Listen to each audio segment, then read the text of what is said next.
Športový týždeň patril počebraťom futbalu a cyklistike. Novinku do športového kalendára Ružomberka a Slovenska priniesli organizátori aj vo svete stále ojedinelých cyklistických pretekov. Tie naše sa volajú ružomberské schody. Inšpirácia bola v Rio de Janeiro a v Prahe, odkiaľ poznáme možno trošku takéto podobné schodiskové preteky?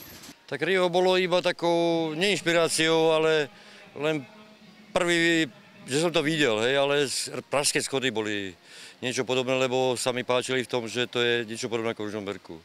I keď pražské schody sú o mnoho dlhšie. Kým tie pražské majú za sebou 18 ročníkov, ružomberské si pripísali štartovný 0. práve v sobotu. Starostlivo vybraná trať, ktorej okruh meral 1630 metrov a zahŕňal zjazd po 311 schodoch, prilákala najmä domácich odvážlivcov, ktorých doplnili niekoľky cez polný. Väčšina skúsila tento už extrémny šport na súťažnej úrovni prvýkrát.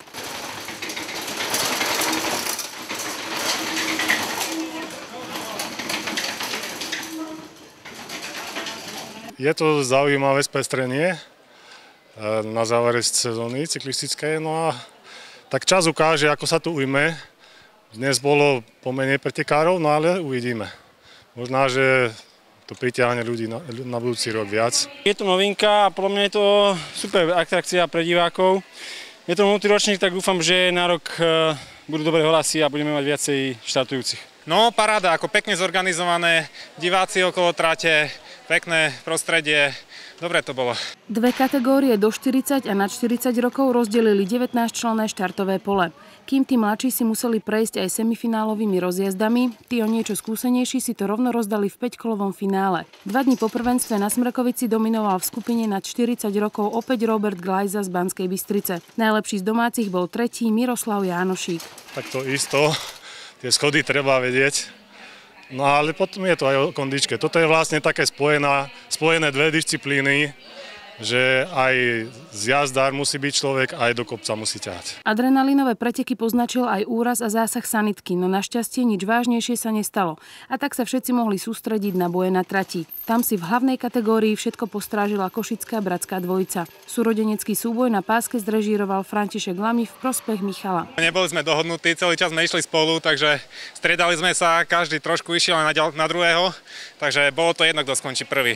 Každý sme to prijali tomu druhému. Prvých 6 miest v oboch kategóriách bolo ocenených aj finančne. Keďže víťaz bral prize money 300 eur, oplatilo sa šliapať aj tým za ním.